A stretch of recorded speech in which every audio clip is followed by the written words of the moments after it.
Learners, अब आप Unacademy पर मेरी फ्री लाइव क्लासेस ज्वाइन कर सकते हैं। फ्री लाइव क्लासेस आपकी हिस्ट्री और ज्योग्राफी की मैं आपको प्रोवाइड करवा रही हूँ, जिसमें आपके लिए बहुत सारे प्रैक्टिस टेस्ट आप लोगों के लिए लेकर आती हूँ। और ये जो क्वेश्चंस हैं ये टॉपिक वाइज होते हैं, तो एक एक करके हम हर एक टॉपिक को कवर कर रहे हैं इन क्वेश्चंस के माध्यम से, जिससे कि आपकी हिस्ट्री और ज्योग्राफी की तैयारी बहुत अच्छे से हो जाए। अगर आप यूपी टेट और सुपर टेट की तैयारी कर रहे हैं तो आप इन क्लासेस को ज़रूर ज्वाइन करें। डिस्क्रिप्शन में लिंक दिया है, लिंक पर क्लिक करें और अपने आप को एनरोल करना ना भूलें। एनरोल करने के बाद आपके पास नोटिफिकेशन पहुंचेगा जब भी क्लासेस स्टार्ट होगी, तो एनरोल ज़रूर करें।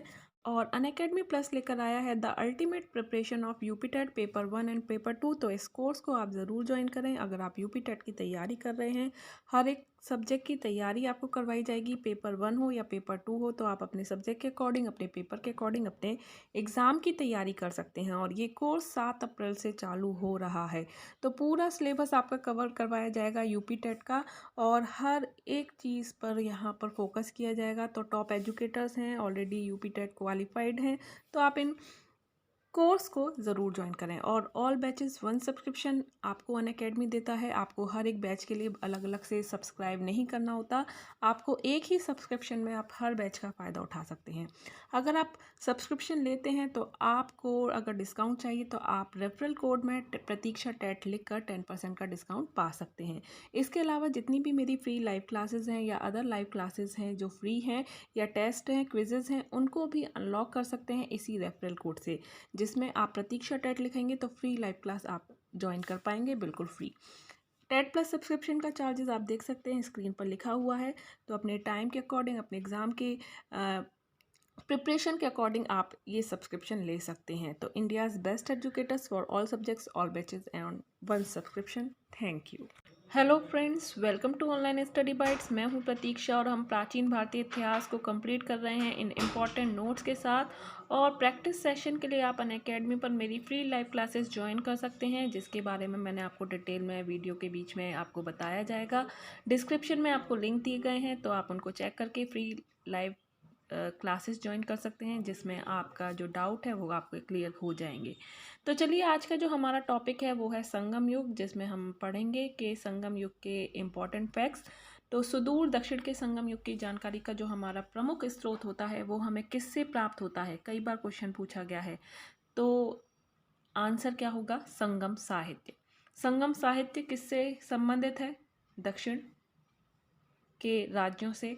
संगम साहित्य में हमें किन 3 राज्यों के बारे में जानकारी मिलती है? अगर प्रश्न आता है तो आंसर क्या होगा? पांड्य, चोल या चेर। या इस तरह से क्वेश्चन पूछा जाता है कि कौन से वो 3 राज्य हैं जिनके बारे में हमें संगम साहित्य से जानकारी मिलती है, या पांड्य, चोल और चेर के विषय में हमें किस साहित्य से जानकारी मिलती है। इस तरह से किसी भी तरह से आपको घुमाकर क्वेश्चन दिया जा सकता है। तो 3 राज्य कौन कौन से हैं? पांड्य, चोल और चेर। ईसवी की प्रथम शताब्दी से तीसरी शताब्दी ईसा पूर्व के मध्य तक संगम युग का समय माना जाता है। संगम साहित्य के बारे में पढ़ते हैं। तमिल भाषा में उपलब्ध है ये। तमिल भाषा में उपलब्ध प्राचीनतम साहित्य संगम साहित्य है, जो 3 संगमों के उपरांत तैयार किया गया है। 3 चीज़ों को मिलाकर ही संगम बनता है, जैसे गंगा, यमुना, सरस्वती का संगम हम इलाहाबाद में देखते हैं। तो 3 चीज़ों को मिलाकर ही संगम तैयार किया गया है। और 3 कौन कौन सी चीज़ हैं संगम की? जो कि हैं पांड्य, चोल और चेर। क्लियर? ये संगम पांड्य शासकों के संरक्षण में हुआ था। तो यहाँ पर हम जो संगम साहित्य तैयार हुआ है वो कब हुआ था, किसके संरक्षण में ये तैयार किया गया था, ये ध्यान रखें। ये संगम जो है ये पांड्य शासकों के संरक्षण में हुआ था। हम यहाँ संगम साहित्य की बात कर रहे हैं। प्रथम संगम, 3 संगम का उपरांत ये तैयार किया गया था। और ये तीनों जो संगम हैं किसके संरक्षण में हुए थे? ये संरक्षण में हुए थे पांड्य शासकों के। पहला जो संरक्षण था, पहला जो संगम था जो कि पांड्य शासकों के संरक्षण में हुआ था, उनकी प्राचीन राजधानी कहाँ पर हुआ? मदुरा में हुआ था। और उसकी अध्यक्षता अगस्त्य ऋषि की द्वारा की गई थी। अगस्त्य ऋषि की अध्यक्षता में ये संपन्न हुआ था। द्वितीय जो संगम था ये भी पांड्य शासकों के सहयोग से प्राप्त हुआ था। यह कपाटपुरम अथवा अलवई में शुरू हुआ और इसे अगस्त्य ऋषि की अध्यक्षता में शुरू किया गया था, लेकिन बाद में तोलकप्पियर जो कि अगस्त्य ऋषि के चेले थे, शिष्य थे, उनकी अध्यक्षता में संपन्न हुआ। तोलकप्पियर वही हैं जिन्होंने तोलकप्पियम नामक किताब लिखी है, जो कि तमिल भाषा की व्याकरण पर आधारित एक पुस्तक है। तृतीय संगम उत्तरी मदुरा में किसकी अध्यक्षता में हुआ? नक्कियर की अध्यक्षता में संपन्न हुआ है। तो जो संगम थे वो अगस्त्य ऋषि की अध्यक्षता में हुए, लेकिन जो दूसरा संपन्न था वो बाद में तोलकप्पियर के द्वारा करवाया गया, ठीक है, और तीसरा था नक्कियर के द्वारा। तो तीनों संगमों को मिलाकर ही संगम साहित्य की रचना हुई है। और संगम साहित्य से किन तीन राज्यों के बारे में पता चलता है? तो पांड्य, चोल और चेर। क्लियर? चलिए अब प्रमुख तमिल ग्रंथों के बारे में बात करेंगे। हमने बात करी थी तोलकप्पियर की, जो कि द्वितीय संगम जिनके द्वारा करवाया गया था। तोलकप्पियम यह द्वितीय संगम का एकमात्र शेष ग्रंथ है। अगस्त्य ऋषि के 12 योग्य शिष्यों में से एक तोलकप्पियर द्वारा यह ग्रंथ लिखा गया है, और ये तोलकप्पियर वही हैं जिन्होंने द्वितीय संगम की अध्यक्षता को संभाला था और द्वितीय संगम करवाया था, ठीक है। दूसरे हैं पत्तिनपाले, इसकी रचना भी रुद्रन कनार ने की। और इस ग्रंथ में प्रेम गीत संग्रहित हैं। पत्तिनपाले। सिरुपाना तुप्पदई, इसकी रचना नथनार ने की। और चौथा तमिल ग्रंथ है पदिनेक्किल कणवंकु, यह तृतीय संगम का तीसरा संग्रह ग्रंथ है। और ये सभी किस भाषा में है? याद रखिए, तमिल भाषा में लिखे गए हैं। तोलकप्पियम किस भाषा में लिखा हुआ ग्रंथ है? तो आंसर क्या होगा? तमिल होगा।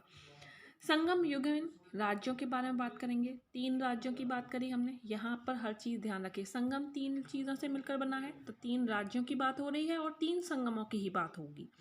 संगम साहित्य में सुदूर दक्षिण के 3 प्रमुख राज्य पांड्य, चोल तथा चेर के विषय में हमें जानकारी प्राप्त होती है। चोल राजाओं की बात करेंगे तो संगम युगीन राज्यों में सर्वप्रथम चोलों का उदय हुआ था। इस राज्य की प्राचीनतम राजधानी उत्तरी मनलूर थी तथा इसके बाद उरैयूर में बनी। चोलों के जो राजकीय चिन्ह था, मोस्ट इंपॉर्टेंट क्वेश्चन है कि चोलों का राजकीय चिन्ह क्या है। तीनों के राजकीय चिन्ह अलग अलग हैं, तीनों के राजकीय चिन्ह आपको ध्यान रखने हैं। चोलों की बात करें तो उसका राजकीय चिन्ह है बाघ। बाघ आपको पता है, टाइगर, जो कि हमारा भारतीय यानी कि नेशनल एनिमल है। क्लियर? इलंजैत चेन्नी इस वंश का महत्वपूर्ण प्रथम शासक था। किस वंश की बात हो रही है? चोल राज्य की बात हो रही है, चोल वंश की बात हो रही है। कौन था? इलंजैत चेन्नी। तथा कारिकाल को मुक्त लसी टांगों वाला अर्थात पांव जला व्यक्ति कहा जाता था, और ये इलंजैत चेन्नी का पुत्र था। कौन? कारिकाल। ये चोल राज्य की बात हो रही है। फिर दूसरा है पांड्य राज्य। प्राचीन पांड्य राज्य चोल राज्य की प्रारंभिक राजधानी कोरकाई थी। बाद में इसका केंद्र क्या बन गई? मदुरई बनी। और तीनों ही संगम किसके शासन काल में हुए हैं? पांड्य के संरक्षण में हुआ है, ध्यान रखिए। और कहाँ पर हुए? मदुरई में ही हुए। क्लियर? पांड्य राज्य का राजकीय चिन्ह क्या है? मछली थी। क्या है? मछली थी। देन चेर राज्य की बात करेंगे। प्राचीन चेर राज्य का राजकीय चिन्ह क्या है? धनुष है। अब तीनों के ध्यान रखिए, चोल का बाघ है, पांड्य का मछली है और चेर का धनुष है। प्राचीन चेर राज्य की 2 राजधानियां थी, वंजी और तोंडी। इस राज्य के प्रमुख शासन निम्नलिखित हैं: उदयन जेराल, नेंदन जेराल, आदन कट्टुवन और शेन गुट्टवन आदि। ये है चेर राज्य से संबंधित। तो यहाँ पर हमारा संगम साहित्य खत्म होता है। अब इसके बाद हम पढ़ेंगे 6ठी शताब्दी ईसा पूर्व का भारत तथा महाजनपद का। 16 महाजनपदों की बात हम इस आज की वीडियो में करेंगे। 6ठी शताब्दी ईसा पूर्व में उत्तरी भारत विभिन्न जनपदों में विभक्त था। बौद्ध ग्रंथ अंगुत्तर निकाय तथा जैन ग्रंथ भगवती सूत्र। अंगुत्तर निकाय किस धर्म से संबंधित है? कई बार क्वेश्चन पूछा गया है, तब आपका आंसर क्या होगा? बौद्ध धर्म से संबंधित है। और भगवती सूत्र किससे संबंधित है? तो आंसर होगा जैन ग्रंथ, यानी कि जैन धर्म से संबंधित है। दोनों में ही 16 महाजनपदों का उल्लेख है, जिसे षोडश महाजनपद, षोडश संस्कृत का वर्ड है, 16 को संस्कृत में षोडश बोला जाता है। ये जनपद निम्न प्रकार हैं। काशी, वरुणा तथा आसी नदी के संगम पर स्थित है, जिसकी राजधानी क्या थी? वाराणसी था। कौशल उत्तर प्रदेश के मध्य में उत्तर की ओर, जिसकी राजधानी श्रावस्ती। अंग मगध राज के पूर्व में, जिसकी राजधानी चंपानगरी। मगध, ये इम्पॉर्टेंट क्वेश्चन है। मगध जो कि आधुनिक बिहार राज्य के गया तथा पटना जिले के मध्य है और जिसकी राजधानी राजगृह थी। तो मगध की राजधानी क्या थी? ये कई बार क्वेश्चन आया है, तब आपका आंसर क्या होगा? राजगृह। आगे बढ़ते हैं। देन मल्ल वज्जी संघ राज्य के उत्तर में स्थित थी। यह दो भागों में विभाजित था, एक भाग कुशीनगर, दूसरा भाग पावापुरी। वज्जी आधुनिक बिहार राज्य के उत्तरी भाग में स्थित यह 8 राज्यों का एक संघ है और वज्जी की राजधानी क्या है? वैशाली है। तो ये दोनों ही आप याद रख सकते हैं, मल्ल की राजधानी कुशीनगर, पावापुरी। देन चेदी केन नदी के तट पर आधुनिक बुंदेलखंड में स्थित था। शुक्तिमती वत्स आधुनिक इलाहाबाद के पास, राजधानी कौशाम्बी। कुरु दिल्ली और मेरठ के समीप स्थित है, जिसकी राजधानी इंद्रप्रस्थ।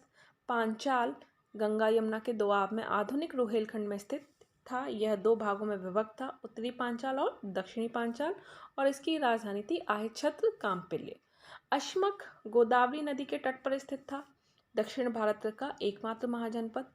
और पोटली या पोतन इसकी राजधानी थी। मत्स्य यह वर्तमान जयपुर, अलवर और भरतपुर के कुछ भागों में स्थित था। विराट नगरी इसकी राजधानी थी।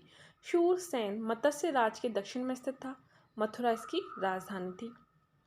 और गांधार यह आधुनिक कश्मीर के आसपास था, तक्षशिला इसकी राजधानी थी। कंबोज यह कश्मीर, अफगानिस्तान तथा पामीर के भूभाग तक था, हाटक इसकी राजधानी थी। और 16वां यानी कि षोडशवां जो जनपद था वो है अवंती, जो मालवा प्रदेश में स्थित था और इसकी राजधानी उज्जैनी और महिष्मती थी। तो इसके साथ ही आज का ये वीडियो यहाँ पर एंड होता है। उम्मीद करती हूँ आपको संगम और षोडश जनपदों के बारे में कुछ इंपॉर्टेंट बातें पता चली हों।